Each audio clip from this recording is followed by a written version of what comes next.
அன்று மாண்புமிகு நீர்வளத்துறை அமைச்சர் ஒரு கடிதம் எழுதியதாகும்.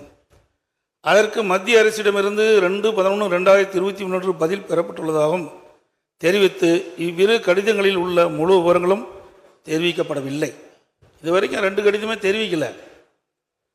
எங்களுக்கு கிடைத்த தகவலின்படி mines and minerals development and regulation act MMDR act சுரங்கம் மற்றும் கனிமங்கள் வளர்ச்சி மற்றும் ஒழுங்குமுறை 2023 ஆண்டு திருத்தச் சட்டம் 17/8/2023 முதல் அமலுக்கு வந்துள்ளதாக மத்திய அரசு அனைத்து மாநில அரசுகளுக்கும் 2023 ஆண்டு செப்டம்பர் மாதமே கடிதம் எழுதியுள்ளதாக தெரிகிறது. மேலும் மத்திய அரசு கொண்டு வந்துள்ள இந்த திருத்தச் சட்டத்தில் பிளாட்டினம், டங்ஸ்டன் போன்ற 20 அரிய வகை கனிமங்கள் கிரிட்டிக்கல் மினரல்ஸ் என்று அறிவித்து அவைகளில் ஏல முறைகளை மத்திய சுரங்கத்துறையே செயல்படுத்தும் என்றும் குறிப்பிட்டுள்ளதாக தெரிகிறது. இதன் மூலம் மத்திய அரசு அதிமுக்கிய கனிமங்கள் பட்டியலில் டங்ஸ்டன் கொண்டு வரப்பட்டுள்ளதாக கடந்த ஆண்டு செப்டம்பர் மாதம் எழுதிய கடிதத்தில் தெளிவாக குறிப்பிட்டிருப்பதாக தெரிய வருகிறது. அப்படி எண்ணில் 3/10/2023 அன்று மாண்புமிகு நீர்வளத்துறை அமைச்சர்கள் மத்திய சுரங்கத்துறைக்கு எழுதிய கடிதத்தில் இந்த அரசின் எதிர்ப்பை பதிவு செய்துள்ளார் என்பதை அறிய விரும்புகின்றேன்.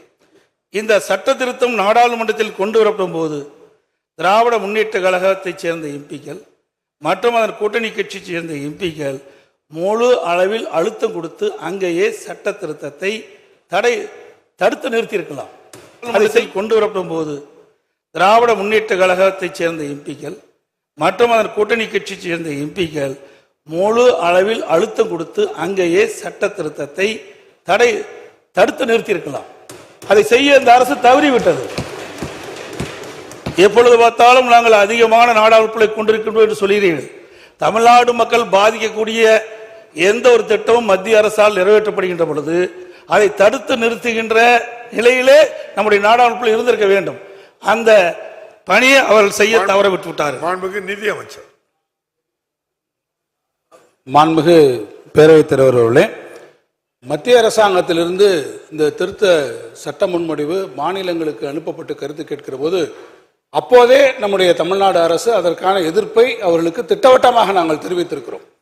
இந்த இதை நாங்கள் ஒத்துக்கொள்ள முடியாது. காரணம், இது ஸ்டேட் அட்டானமிக்குள் நீங்கள் தலையிடுகிறீர்கள். ஒரு மாநில அரசுடைய ஒப்புதல் இல்லாமல் ஸ்ட்ராட்டஜிக் அண்ட் கிரிட்டிக்கல் மினரல்ஸ் என்கின்ற போர்வையிலே நீங்கள் ஒன்றிய அரசு நினைத்தால் எந்த இடத்திலும் போய் நீங்கள் இத்தகைய சுரங்க பணிகளை செய்து கொள்ளக்கூடிய அதிகாரத்தை நீங்கள் மேற்கொள்வதற்கு நிச்சயமாக தமிழ்நாடு ஒருபோதும் தன்னுடைய அனுமதியை வழங்காது என்று தமிழ்நாடு திட்டவட்டமாக தன்னுடைய எதிர்ப்பை அந்த சட்ட முன்வடிவிற்கு ஏற்கனவே தெரிவித்திருக்கிறது. இருந்த போதிலும் ஒன்றிய அரசு அங்கே நாடாளுமன்றத்தில் தனக்கு இருக்கக்கூடிய அறுதி பெரும்பான்மையினுடைய அடிப்படையில் அவர்கள் அந்த சட்டத்தை அன்றைக்கு நிறைவேற்றி வந்து அந்த சட்டத்தை அவர்கள் நிறைவேற்றிவிட்டு நமக்கு சொல்லியிருக்கார்கள். சட்ட முன்வடிவிலேயே மிக கடுமையான எதிர்ப்பை திராவிட முன்னேற்ற நம்முடைய மாண்பு முதலமைச்சரான தலைமையில் இருக்கக்கூடிய அரசு ஏற்கனவே தெளிவாக தெரிவித்திருக்கு. பல சட்டங்கள் விவாதம் இல்லாமலே அங்க வந்திருக்கு. இது விவாதத்துக்கு வந்தாங்கிறதே பெரிய கேள்வி. எதிர்ப்பு தெரிவிச்சு சொல்றீங்களா மாண்பு பேரவைத் தலைவர் அவர்களே? இதே போல்தான் மாண்பு அம்மாவுடைய அரசு இருந்த பொழுது காவிரி நதிநீர் பிரச்சனை சம்பந்தமாக உச்ச நீதிமன்றம் அளித்த தீர்ப்பை அப்பொழுது இருந்த மத்திய அரசு நிறைவேற்ற காலதாமதம் செய்த காரணத்தினால் அதை நிறைவேற்ற வேண்டும் என்று அனைத்து இந்திய அண்ணா திராவிட முன்னேற்ற கழக நாடாளுமன்ற 37 பேர் தொடர்ந்து 22 நாட்கள் அவையை ஒத்திவைக்கின்ற ஒரு சூழலை உருவாக்கணும். அப்படி மாநில உரிமை பறிபோகின்ற பொழுது தேர்ந்தெடுக்கப்பட்ட நாடாளுமன்றர்கள் அங்க தகுந்த அழுத்தத்தை கொடுத்திருக்கணும். மெஜாரிட்டி நிறைவேற்றப்பட்டா நம்ம சந்திக்கிறோம்ல, பாதிக்கப்பட்டது தமிழ்நாடு மக்கள் தானே. அதை நிறைவேற்ற வேண்டிய கடமை உங்களிடத்தில் இருக்கின்றது. அதுக்குதான் நாடாளுமன்ற தமிழ்நாட்டு மக்கள் தேர்ந்தெடுத்து அனுப்பிச்சு வச்சிருக்கிறாங்க. சட்டம் நிறைவேற்றப்பட்டு விட்டது. அந்த சட்டத்தின் அடிப்படையில் அவர்கள் அந்த சுரங்க ஏலத்தை நடத்துகின்றார்கள். மாண்புமிகு முதலமைச்சர் அவர்கள் 20/11/2022 பாரத பிரதமருக்கு எழுதிய கடிதத்தில் இந்துஸ்தான் ஜிங்க் லிமிடெட் நிறுவனத்திற்கு வழங்கப்பட்ட டங்ஸ்டன் சுரங்க உரிமையை உடனடியாக ரத்து செய்துவிடவும் சம்பந்தப்பட்ட மாநில அரசின் அனுமதியின்றி சுரங்க உரிமை இலக்கத்தை மேற்கொள்ளக்கூடாது என்றும் வலியுறுத்தியுள்ளதாக அரசு செய்தி வெளியீட்டில் தெரிவிக்கப்பட்டுள்ளது. மேலும் அந்த செய்தி குறிப்பிலேயே மாண்புமிகு நீர்வளத்துறை அமைச்சர்கள் கடந்த ஆண்டு அக்டோபர் 3 3/10/2023 மத்திய அரசுக்கு கடிதம் ஒன்றை எழுதினதாகவும் அந்த கடிதத்திற்கு உடனடியாக 2/11/2023 பதிலளித்த மத்திய சுரங்கத்துறை மாநில அரசின் கோரிக்கையை நிராகரித்ததாகவும் தெரிய வருகிறது. மத்திய நீர்வளத்துறை அமைச்சர் 3/10/2023 கடிதமும் அதற்கு மத்திய சுரங்கத்துறை அமைச்சர் 2/11/2023 பதில் கடிதங்கள் வழங்கப்பட்டதில் அதன் முழு உரம் இதுவரைக்கும் தெரிவிக்கல, தனி தீர்மானத்தில் நீங்க கொண்டு வரல. மேலும் மத்திய அரசு இந்த ஆண்டு 2024 பிப்ரவரி டங்ஸ்டன் சுரங்கத்திற்கு ஒப்பந்த புள்ளி வெளியிட்ட பொழுது இந்துஸ்தான் ஜிங்க் லிமிடெட் நிறுவனம் டங்ஸ்டன் சுரங்க உரிமையை இறுதி செய்யப்படும் வரை, அதாவது 7/11/2024 வரை சுமார் 10 மாதங்கள் இந்த அரசு அமைதியாக இருந்துள்ளது. ஏன்னா 10 மாத காலம் இடைவெளி இருக்குது. அப்பொழுதாவது தங்களுடைய எதிர்ப்பை தெரிவிச்சிருக்கலாம், அது வரைக்கும் தெரிவிக்கவில்லை. ஒப்பந்த புள்ளி கோருவதை கைவிடுங்கள் என்று மாநில அரசு மத்திய அரசை கோரவில்லை என்று மத்திய சுரங்கத்துறை தனது எக்ஸ் பக்கத்தில் தெளிவாக குறிப்பிட்டிருக்கின்றது. ஆகவே மாநில அரசு உரிய நேரத்தில் மத்திய அரசுக்கு தங்களுடைய கருத்துக்களை தெரிவிக்காத காரணத்தினால் இப்படிப்பட்ட நிலைமைக்கு நாம் தள்ளப்பட்டிருக்கின்றோம். 3/10/2023 அதாவது கடந்த ஓராண்டிற்கு முன்பே மத்திய அரசு மாநில அரசு கடிதம் எழுதியதாகும். மாநில அரசின் கோரிக்கையை மத்திய சுரங்கத்துறை நிராகரித்ததும் உள்ள செய்திகள் மதுரை மாவட்ட மக்களுடைய கவனத்திற்கு சென்றவுடன் அப்பகுதி மக்கள் ஆர்ப்பாட்டத்திலும் போராட்டத்திலும் இறங்கியதன் விளைவாகத்தான் மத்திய சுரங்க அமைச்சம் டங்ஸ்டன் சுரங்கம் அமைப்பதற்கு ஒப்பந்த புள்ளி கோரி ஏலம் இறுதி செய்யப்பட்டு டங்ஸ்டன் சுரங்க உரிமை வழங்கும் வரை அமைதியாக இருந்தது இந்த அரசு. திமுக ஆட்சி அமைந்த பிறகு நிறைய இருக்குது, சுருக்கமா நான் சொல்லிடுறேன். கனிம வளத்தை வியாபார நோக்கில் ஊக்குவிக்கும் வகையில் இந்த அரசே 2024-25 ஆண்டு இயற்கை வளங்கள் துறை கொள்கை விளக்க குறிப்பில் பக்க எண் 17 மதுரை மாவட்டத்தில் டங்ஸ்டன் அதிக அளவில் உள்ளதாக தெரிவிக்கப்பட்டிருக்கின்றது. மதுரை, மேலூர், அரிட்டாப்பட்டி, நாய்க்கர்பட்டி உள்ளிட்ட பல சுற்றுவட்டார கிராமங்களில் டங்ஸ்டன் சுரங்கம் அமைந்தால் தங்கள் வாழ்வாதாரம் பாதிக்கப்படும் என்பதை உணர்ந்து பல்லாயிரக்கணக்கான மக்கள் விழித்துக் கொண்டு அவர்கள் சாலை மறியல் போராட்டம், ஆர்ப்பாட்டம், போராட்டம் பட்டியலில் ஈடுபட்டவுடன் இந்த அரசு வேறு வழியின்றி முதலமைச்சர் அவர்கள் பாரத பிரதமருக்கு கடிதம் எழுதியுள்ளதாக தெரிகிறது. மேலும் டங்ஸ்டன் சுரங்கம் அமைக்கப்பட்டால் மேலூரை சுற்றியுள்ள கிராமங்களை கவட்டையம்பட்டி, எட்டிமங்கலம், வல்லாளப்பட்டி, அரிட்டாப்பட்டி, கிடாரிப்பட்டி மற்றும் நரசிங்கப்பட்டி ஆகிய கிராமங்கள் பாதிப்புள்ளாகும் என்றும்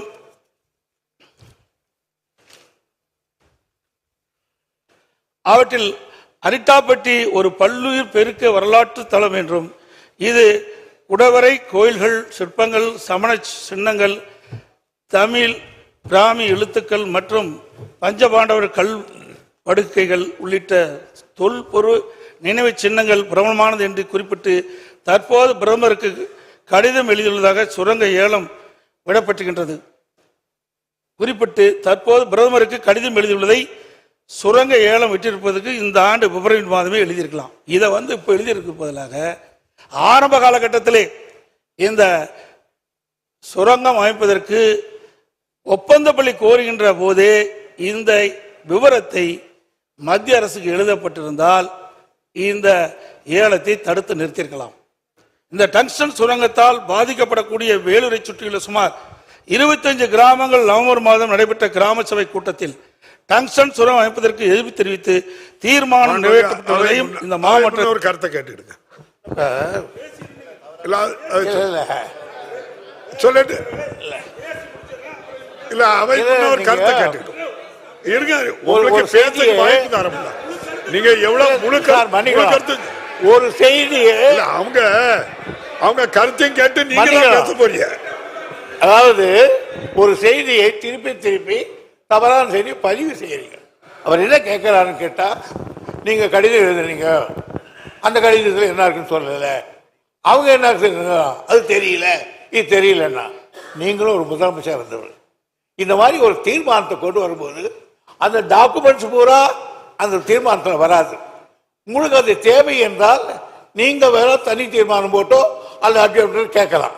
ஆக இதில் என்ன சொல்லுவாங்க தீர்மானத்தில்னா மைய கருத்தை தான் சொல்லுவாங்க. அவர் சொல்றாரு இங்க வந்துட்டு நீங்க வைக்கல போடாத அப்படின்றாரு. இந்த ஏலம் விடும் அதிகாரத்தை அவங்க ஒரு minor and mineral development regulation act, அதான் MMDR சொல்லுவாங்க. அந்த ஆக்ட்ல ஒரு திருத்தத்தை அவங்களே பண்ணிட்டாங்க. யாரையும் கேட்கல. திருத்தத்தை பண்ணிட்டு என்ன செய்தாங்கன்னா, அந்த கனிமத்தை அந்த டங்ஸ்டனை ஏலம் விடுகிற அதிகாரம் அது என்ன சொல்றாங்க, அந்த திருத்திட்டு நமக்கு சொல்றாங்க ஏலம் விடுகிற அதிகாரம் ஒன்றிய அரசுக்கு மட்டுமே உண்டு. இதை விட கேவலம் எல்லாருக்கும் சொல்றாங்க, ஒன்றிய அரசால் தேர்வு செய்யப்படும் ஏலதாருக்கு சுரங்க குத்தகை வழங்கும் அதிகாரம் மட்டுமே மாநிலத்துக்கு உண்டு. ஆக ஆண்டான் அடிமை, இது சுயமரியாதைக்கு கூட்டப்பட்ட சவால். இது கனிம வளம் மட்டும் போல நம்முடைய மானமே இதுல போச்சு. ஆக நான் ஏலம் விட்டுடுவேன், ஏலம் விட்டவனுக்கு இந்துஸ்தான் டைம்ஸ் சொல்லுவேன், அவனுக்கு நீ மரியாதையா அவனுக்கு கொடுன்னு சொன்னா இவங்க என்ன எஜமானா மத்திய சர்க்கார் மாநில சர்க்கார் ஏவல் அவனுக்கு கை கட்டி நிக்க வேலைக்காரனா? அந்த அதிகாரத்தோடு போட்டிருக்காங்க சட்டத்தை. இந்த சட்டம் தெரிவிச்ச உடனே நான் 3/10/2003 ஒன்றிய சுரங்க அமைச்சருக்கு உடனே கடிதம் எழுதினேன். விவரமா எழுதினீங்களா கேட்கிறீங்களா? விவரமா நில உரிமைகள் மாநில அரசின் கட்டுப்பாட்டில் உள்ளதால் we are owner of this land. மேற்படி சட்ட திருத்தம் மாநில அரசின் உரிமைகளை பறிப்பது போல் ஆகிறது. இதை விட என்ன சொல்றது?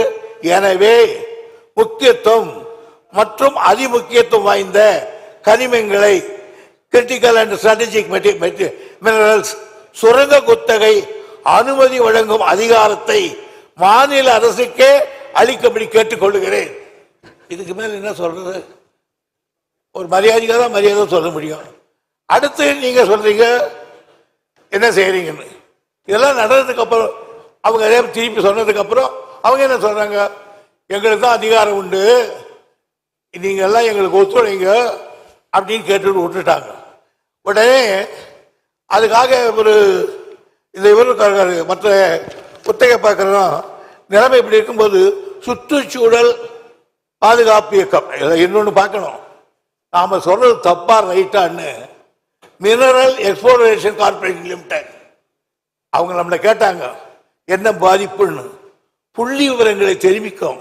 இந்த பகுதியில் அரிட்டாப்பட்டி கிராமத்தில் 0.04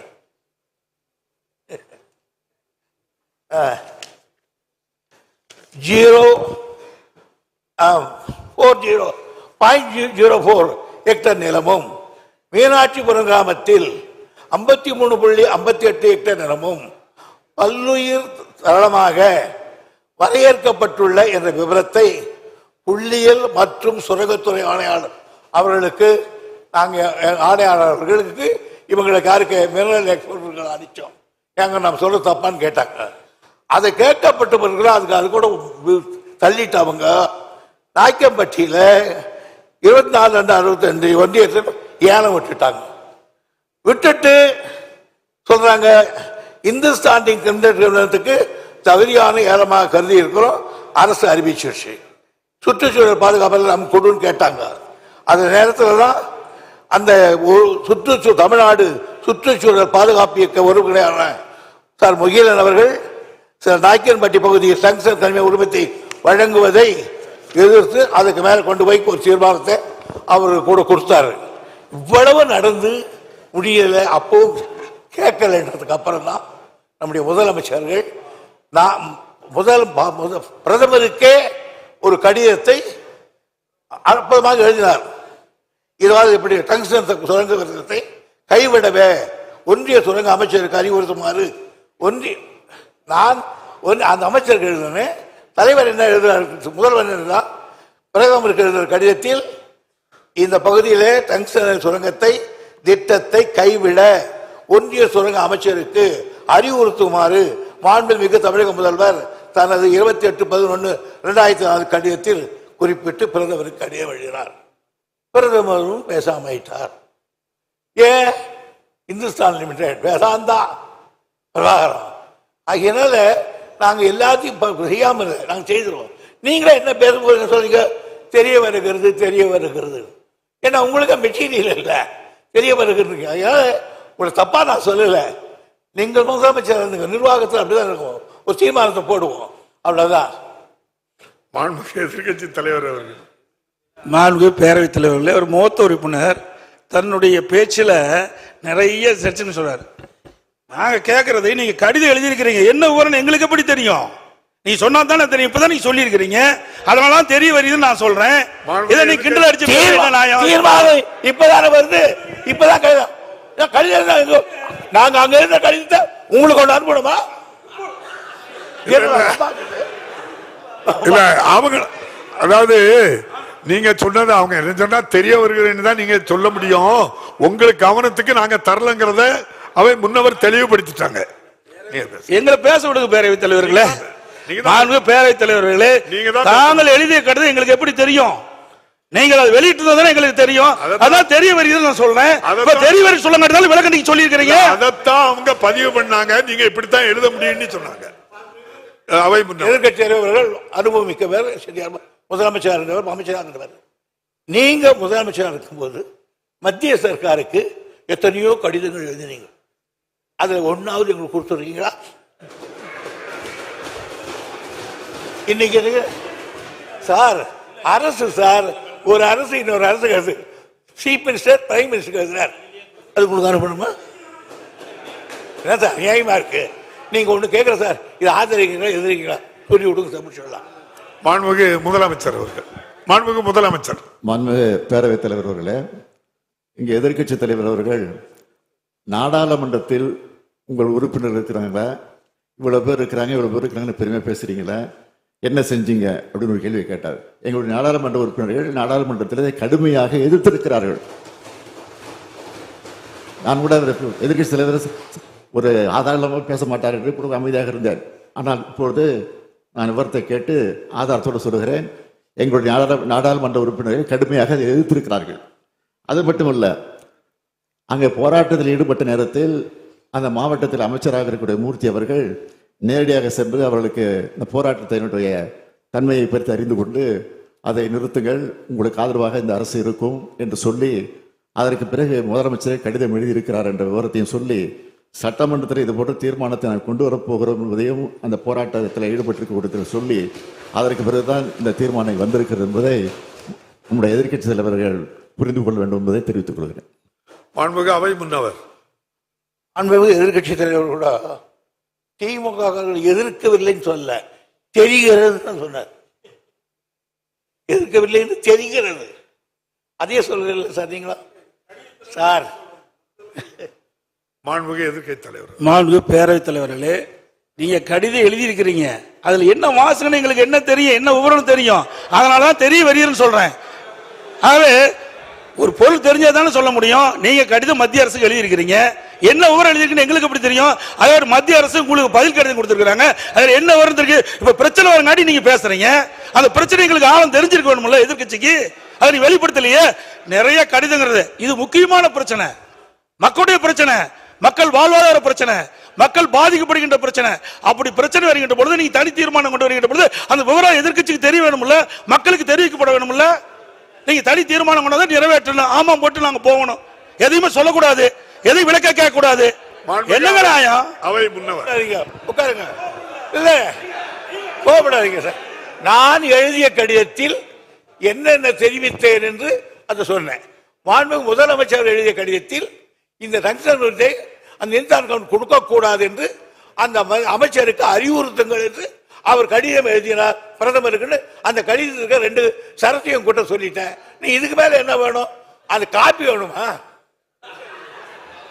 மாண்புமிகு எதிர்க்கட்சி தலைவர், மாண்புமிகு பேரவைத் தலைவர்களே, இது ஒரு முக்கியமான பிரச்சனை, அங்க இருக்கிற மக்களுடைய வாழ்வாதார பிரச்சனை. அதை தான் நான் முன்னிருந்து நான் பேசிக்கிட்டு இருக்கிறேன். அதாவது பிப்ரவரி மாசமே ஒப்பந்த புள்ளி கோரப்பட்டு விட்டது. 10 மாசம் என்ன பண்ணீங்க? அரசாங்கம் தான் நடத்திக்கிட்டு இருக்கிறீங்க. அப்படி அரசாங்கம் நடத்திக்கிட்ட பொழுது மக்களுடைய பிரச்சனை வருகின்ற பொழுது அதை தட்டி மத்திய அரசு கேட்க வேணும்ல. நீங்க எந்த வித கடிதமே எழுதவில்லையே மத்திய அரசுக்கு. இந்த சுரங்கத்தை தடுத்து நிறுத்த வேண்டும் என்று எந்த கடிதமும் மத்திய அரசு எழுதவில்லை என்று எக்ஸ் வலைதளத்தில் மத்திய சுரங்கத்துறை அமைச்சர் வந்து வெளியிட்டு இருக்காங்க. அதுக்கு என்ன பதில் கொடுக்க போறீங்க? உங்களுடைய எதிர்ப்பு தெரிவிக்கலையே, தெரிவிச்சிருந்தா இந்த பிரச்சனை வந்திருக்காது. நாங்க தடுத்து நிறுத்தணும் அவர் சொல்றாரு. பேரவைத் தலைவர் அவர்களே, இவ்வளவு வேகமாக பேசிவிடுகிற காரணத்தால் இதை சாதித்து விட்டோம் என்று நீங்கள் நினைத்து விட வேண்டாம். நிச்சயமாக சொல்கிறேன், உறுதியாக சொல்கிறேன். நாங்கள் அவ்வப்போது தொடர்ந்து கடிதம் எழுதியிருக்கிறோம், தொடர்ந்து போராட்டங்கள் நடத்தி கொண்டிருக்கிறோம். எங்களுடைய கண்டன குரலை நாடாளுமன்றத்திலே பதிவு செய்திருக்கிறோம். அது மட்டுமல்ல, போராட்ட கலவரத்தில் ஈடுபட்டிருக்க போய் கூட நம்முடைய அமைச்சர் பேசுகிற போது இது போன்ற ஒரு தீர்மானம் அவையிலே சட்டமன்றம் கூடுகிற நேரத்தில் கொண்டு வருவோம் என்று சொல்லிதான் தெளிவுபடுத்தி இருக்கிறோம். கடிதத்தை எழுதுகிற போது அவ்வப்போது செய்தி குறிப்பு, செய்தி வெளியிடுகிற தலைப்பில் பிரதமருக்கு முதலமைச்சர் இந்த சம்பந்தமாக கடிதம் எழுதியிருக்கிறார் என்ற செய்தி வெள்ளம் விவரம் வந்திருக்கிறது. ஒரு தெரியவில்லை சொன்னால் என்ன புரியவில்லை என்று மாண்புமிகு எதிர்க்கட்சி தலைவர், மாண்புமிகு பேரவைத் தலைவர்களே, மாண்பு முதலமைச்சர் நான் சொன்ன கருத்தை தவறாக புரிந்துவிடார். மாண்புமிகு நீர்வளத்துறை அமைச்சர் மத்திய சுரங்கத்துறை அமைச்சருக்கு எழுதிய கடிதம், மத்திய சுரங்கத்துறை அமைச்சர் நீர்வளத்துறை அமைச்சருக்கு எழுதிய கடிதத்தை தான் குறிப்பிட்டேன். இந்த ரெண்டு கடிதம் வெளியில் சொல்றான். மாண்பு பாரத பிரதமருக்கு மாண்பு முதலமைச்சர் எழுதிய கடிதத்தில் நீங்கள் இந்த சுரங்க ஏலத்தை ரத்து செய்யணும்னு கேட்டுக்கிறீங்க. அந்த இது வந்து சுரங்கத்துறை அமைச்சருக்கு போய் சுரங்கத்துறை வந்து எக்ஸ் வலைதளத்தில் சொல்லியிருக்கிறாங்க. என்ன, நாங்க ஏலம் விடுவதற்கு ஒப்பந்த புள்ளி கோரணும். அப்ப இருந்து 10 மாசம் இருந்தது. ஏன் இதை தடுத்து நிறுத்துவதற்கு நீங்கள் எந்தவித தகவலும் மத்திய அரசு கொடுக்கவில்லை. எக்ஸ் வலைதளத்தில் வெளியிட்டு இருக்காங்க. முதலமைச்சர் எழுதிய கடிதத்திற்கு மத்திய சுரங்கத்துறை அமைச்சகம் பதில் கொடுத்திருக்குது. அதுக்கு தான் நான் கேட்கிறேன், 10 மாத காலம் நீங்க என்ன செஞ்சீங்க? அப்பவே செஞ்சிருந்தா இதை நான் பேசிடுறேங்க. இதை அப்பொழுதே இதற்கு உரிய அப்புறம் நீங்க பதில் எழுதலன்னு கேட்டிருக்கீங்க. இதை அப்பொழுதே தடுத்து நிறுத்திருக்கலாம். அதைத்தான் நான் சொல்ல வரேன். நீங்க 10 மாத காலமாக இந்த அறிவிப்பு வெளிவந்த ஒப்பந்தம் வெளியிட்ட பிறகு டங்ஸ்டன் சுரங்கம் அமைப்பதற்கு ஒப்பந்தமுல்லை கோரப்பட்டு 10 மாத காலமாக நீங்கள் எங்களுக்கு எந்த தகவலும் கொடுக்கப்படவில்லை அப்படி என்று எக்ஸ் முதலமைச்சர் எழுதிய கடிதத்திற்கு எக்ஸ் வலைத்தளத்தில் மத்திய சுரங்கத்துறை அமைச்சகம் கொடுத்திருக்குது. அதுதான் நான் கேட்கிறேன். நீங்க நீர்வளத்துறை அமைச்சர் எழுதினார், முதலமைச்சர் எழுதினார், அவங்க என்ன கடிதம் எழுதுனாங்க அப்படின்னு கேட்கிறாரு. எழுதுனாங்க. எனக்கு இப்படின்னு தெரிஞ்சிருந்தா அந்த போஸ்ட் ஹவுஸ் முத்திரையோட கொண்டு வந்துருப்பேன். 2/11/2023 அன்று ஒன்றிய சுரங்கத்துறை அமைச்சர் அளித்த பதிலில் உரிய சட்ட திருத்தங்களை மேற்கொண்ட பிறகு இந்த ஏலம் விடுவதாகவும் தேசிய அளவிலான தேவைகளை கருத்தில் கொண்டு மாநில அரசுகள் இந்த கொள்கைக்கு ஒத்துழைக்க வேண்டும் என்று குறிப்பிட்டிருந்தார். இல்லை என்றார். பேரத்தில் அதான் நான் குறிப்பிட்டேங்க. இங்க பேசி பிரயோஜனம் இல்ல, நாடாளுமன்றத்தில் பேச வேணும். நாடாளுமன்றத்தில் கனிம வள திட்டத்தை முதலமைச்சர் நாடாளுமன்றம் கூடி கலந்துட்டு தான் இருக்க தவிர அங்கே தொடர்பு கூட்டம் நடந்ததாக செய்தி வரல இது வரைக்கும் நமக்கு. ஆனால் கிடைக்கிற நேரத்தெல்லாம் பயன்படுத்தி அதை எதிர்ப்பு தெரிவிச்சிருக்கிறோம். நாடாளுமன்றம் கூடுகிறது, அதற்கு பிறகு அங்கே அவையை ஒத்தி வைக்கப்படக்கூடிய சூழ்நிலை நடந்துகிட்டு இருக்க தவிர தொடர்ந்து நடந்துகிட்டு இல்லை. இது எதிர்க்கட்சி தலைவர் அவர்கள் பத்திரிகையிலையும் படிச்சிருப்பார் நினைக்கிறேன். திடீர்னு ஒரு நாள் ஒரு 100 பில்லை பாஸ் பண்ணி விட்டுருந்தாங்க நாடாளுமன்றத்தில். மாண்புமிகு பேரவைத் தலைவர் 2023ஆம் ஆண்டு நாடாளுமன்றத்திலே கனிம திருத்த சட்டத்தை கொண்டு வந்து 2023ஆம் ஆண்டு இப்ப இல்ல. மாண்புமிகு பேரவைத் தலைவர் அப்போது எதிர்ப்பு தெரிவிச்சிருக்கிறோம். எதிர்ப்பு தெரிவிக்கல தவறான தகவலை இங்க பதிவு பண்ணிக்கிட்டீங்க. அதை நான் அதுக்கு தெளிவுபடுத்திட்டேன். எதிர்ப்பு தெரிவிச்சிருக்கோம், திமுக சார்பில் அங்கே எதிர்ப்பு தெரிவிச்சிருக்கிறோம். சரி. மாண்புமிகு பேரவைத் தலைவர்களே, மாநிலத்தினுடைய உரிமை பறிபோகின்ற பொழுது அதற்கு ஏற்றவாறு நாடாளுமன்றத்திலே நம்ம நாடாளுமன்றம் அழுத்தம் கொடுத்திருக்கணும். அவை ஒத்துழைக்கின்ற அளவிற்கு அழுத்தம் கொடுத்தா தான் அது நடக்கும். சட்டம் நிறைவேறியாச்சு. இப்ப சட்டம் நிறைவேறின பிறகு நீங்க தீர்மானம் கொண்டு வந்து என்ன செய்ய போறீங்க சொல்லுங்க. தீர்மானத்தை ஒரு மணி பண்ண முடியாது. முதலமைச்சர் சட்டம் நிறைவேறதுன்னா எங்களுடைய ஆதரவு நிறைவேறிச்சு. நாங்க எதிர்ப்பு தெரிவிச்சிருக்கிறோம். அது நாடாளுமன்றத்துக்கு பதிவாயிருக்கு.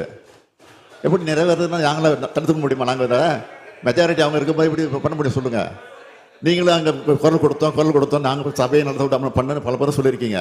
அப்போ எல்லாம் சபை அவன் நிறைவேற்றும் தீர்மானத்தை தடுத்து நிறுத்திட்டீங்களா நீங்க சொல்லுங்க.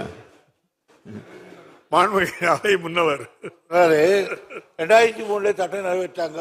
அது வரையும் நீ உடனே சொல்லியிருக்க வேண்டாமா?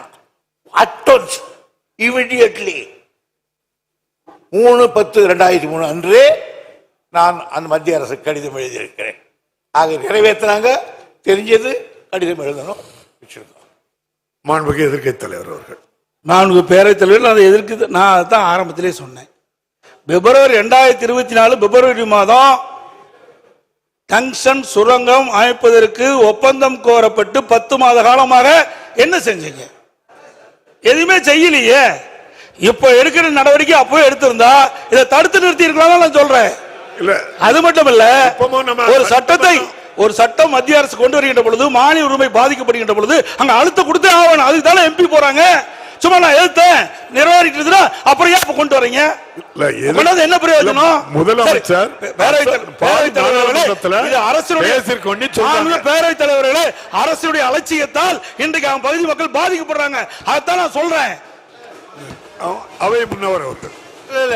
மாண்புமிகு எதிர்க்கட்சி கொண்டு சொல்லுகிறேன், இது மாதிரி எதிர்த்தோம். நான் என் கடிதம் எழுதினா, அவர் எழுதினார், சுற்றுச்சூழல் எழுதினார். எதுக்கும் பணியாத காரணத்தால் தான் இந்த மன்றத்துக்கு இந்த மன்றமே இதை அந்த திட்டத்தை எதிர்க்கிறது, இந்த தீர்மானத்தை ஆதரிக்கிறது கொண்டு வந்திருக்கோம். நீங்க இப்போ என்ன சொல்றீங்க? இந்த திட்டம் நமக்கு தேவையில்லாத ஒன்று தானே, சுரங்கம் வரக்கூடாது இல்லையா? அப்படின்னா தீர்மானத்தை ஆதரிங்க. இல்ல சுரங்கத்தை வேதாந்தா பக்கமோ நீங்களும் சேர்ந்துக்கிட்டா ஆதரிச்சுக்கோங்க. மாண்புமிகு எதிர்க்கட்சி தலைவர் அவர்கள். மாண்புமிகு பேரவைத் தலைவர்களே, இதுவரை அலட்சியமா இருந்துவிட்டு இப்படி பதில் சொல்வது சரியல்ல. ஏனென்றால் ஒரு அரசாங்கம் அவ்வப்போது விழித்துக் கொண்டு மக்களுக்கு பிரச்சனை ஏற்படும் தீர்த்து வைக்கணும். அலட்சியமாக இருந்தது சொல்றார். எந்த விதத்திலும் இந்த திமுக ஆட்சி அலட்சியமா இருந்தது இல்ல. பொது மக்களுடைய பிரச்சனை பொறுத்தவரை நாங்கள் இது வரைக்கும் அலட்சியமா இருந்தது கிடையாது. அலட்சியமா இருந்தங்கிற அவை குறிப்பிலிருந்து நீக்கிறேன். அலட்சியம் வேண்டாம். 4 பேரவைத் தலைவர்களே, நீங்க அந்த ஆசனம் அலட்சியம் என்பது நான் தவறா சொல்லல. அலட்சியம் என்பது அது அன்பார்க்க. அதாவது எதுக்கு பேசுறீங்க? எதுக்கு தீர்மானங்களை பேச விட்டுட்டு எதிர்கட்சி என்ற முறையில், பிரதான எதிர்கட்சி என்ற முறையில் அரசு சரியான முறையில் நடவடிக்கை எடுத்திருந்தா ஆரம்ப காலகட்டத்தில் தடுத்திருக்கலாம் சொல்றேன். அதுதான் இத்தனை வரைக்கும் பேசிட்டு இருக்கிறேன். வேற என்னத்தை நாங்க சொல்றோம்? அது மட்டும் இல்ல, இதுல சில முக்கியம். முதலமைச்சர் இப்ப கடிதம் எழுதியிருக்கிறார். இது ஒப்பந்த புள்ளி வெடிக்கின்ற பொழுதே கடிதம் எழுதியிருந்தா இது நிறுத்தப்பட்டிருக்கும். இரண்டாவது, முதலமைச்சர் பேரவைத் தலைவர்களே திரும்ப திரும்ப அதையே சொல்லிக் கொண்டிருக்கிறார். இல்ல ஒன்றிய அரசு இது விஷயத்துல ஏலம் விட்டு விட்டுவதாக சொல்லிக் கொண்டிருக்கிறார். இந்த அரசை பொறுத்தவரையில் நிச்சயமாக சொல்கிறேன், ஏலம் விட்டாலும் சரி, நிச்சயமாக உறுதியாக இந்த அரசு அதற்குரிய அனுமதியை தருவதற்கான வாய்ப்பே கிடையாது. அதில் திட்டவட்டமாக இருக்கிறோம். இதுதான் முடிவு. மாண்புமிகு எதிர்க்கட்சி தலைவர் அவர்கள். என்னங்க அடுத்து பேசக்கூடாதா? பேசுங்க. நீங்க மக்களுடைய பிரச்சனைங்க சட்டமன்றத்தில் பேசி தயவுசெய்து அமைதியா இருங்க, உட்கார்ந்துட்டு பேசண்டா. நீங்க மாண்புமிகு பேரவைத் தலைவர்களே, நான் அவையுடைய கவனத்திற்கு கொண்டு வருவது, இதையெல்லாம் முன்கூட்டியே நடவடிக்கை மேற்கொண்டிருந்தால் இவ்வளவு பிரச்சனை வந்திருக்காது. மக்கள் போராடி இருக்க மாட்டாங்க. அதைத்தான் அரசுடைய கவனத்துக்கு கொண்டு வர்றேன். அது மட்டும் இல்ல, மாண்புமிகு அவை முன்னவர், மாண்புமிகு எதிர்க்கட்சி தலைவருக்கு உறக்கமா பேசுறாரு, நானும் பேசிடுவேன். ஏற்கனவே இந்த திட்டத்தை எல்லாம் நாங்கள் முயற்சி எடுத்து மத்திய சர்க்காருக்கு தெரிவித்து அவர்கள் ஆன காரணத்தால் தான் இந்த தீர்மானத்தை கொண்டு வந்திருக்கிறோம். ஒண்ணு ஜாதிக்கு படியில இப்படிதான் பேசி ஆகணும். வேற எப்படி பேச முடியும்? என்ன பேச முடியும்? உங்களுக்கு சரக்கு இருந்தாலும் பேச முடியும். நீங்க முதலமைச்சர் ஒன்றுக்கும் வார்த்தையெல்லாம் பயன்படுத்தாண்டா. அது நீங்க இப்படி பேசுற என்ன அர்த்தம்? நீங்க சரியான முறையில் என்ன சட்டமன்றம் தானே, ஒரு மூத்த உறுப்பினர் மற்றவருக்கு வழிகாட்டியா இருக்கணும். அதை விட்டுட்டு என்ன இதுக்கெல்லாம் பயப்பட மாட்டேங்க.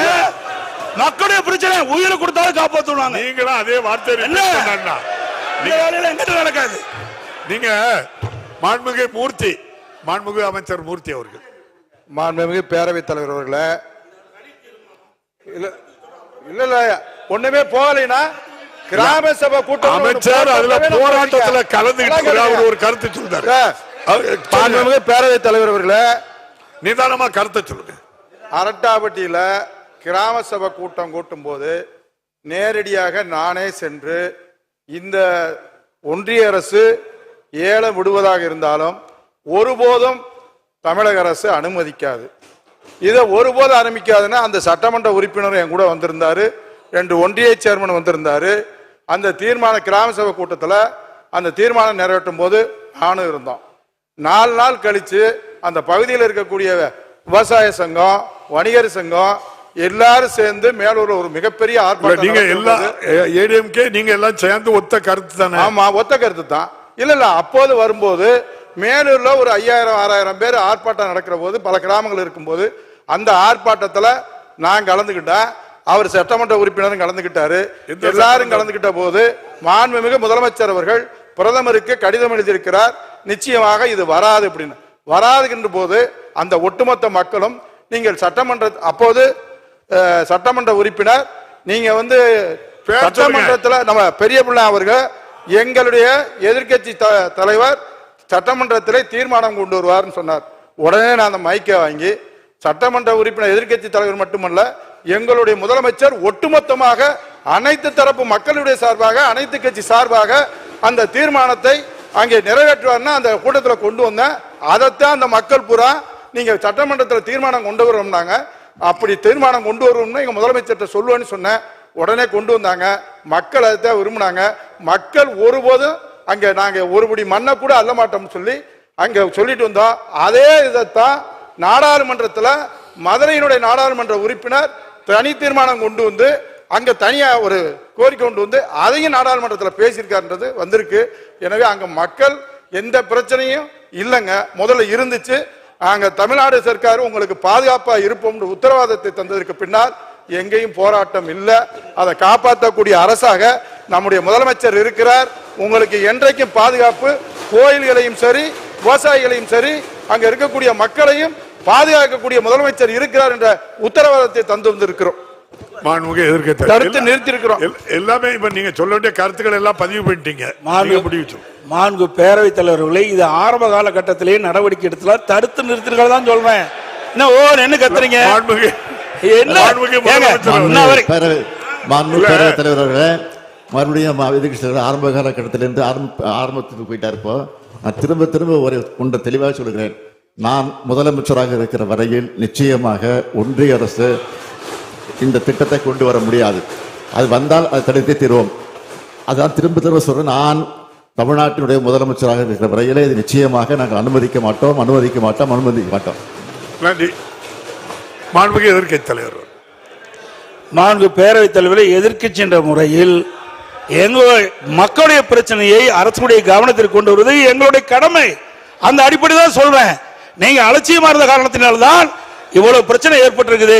நீங்க முன்கூட்டியே சரியான முறையில் நடவடிக்கை எடுக்கப்பட்டிருந்தா அப்பொழுது இவ்வளவு பிரச்சனை வந்திருக்காதுதான் சொல்றேன். ஒண்ணு என்ன, எந்த இடத்துல கூட ஆளுங்கட்சி அதுக்கு சாதகமான ஒரு வார்த்தையை எழுதல, பேசல, அலட்சியமும் இல்ல.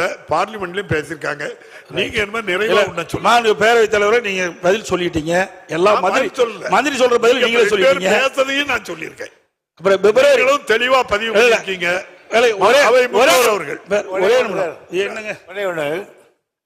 மாண்புமிகு முதலமைச்சர் இந்த மாபெரும் சபையில் 3 தரம் நான் முதலமைச்சராக இருக்கிற வரையில் மத்திய சர்க்காரே அதை கொண்டு வருகிறது என்று சொன்னாலும் சரி, அதை நான் இங்கு நடத்தப்பட மாட்டேன் என்று பிரகடனப்படுத்தி இருக்கிறார்.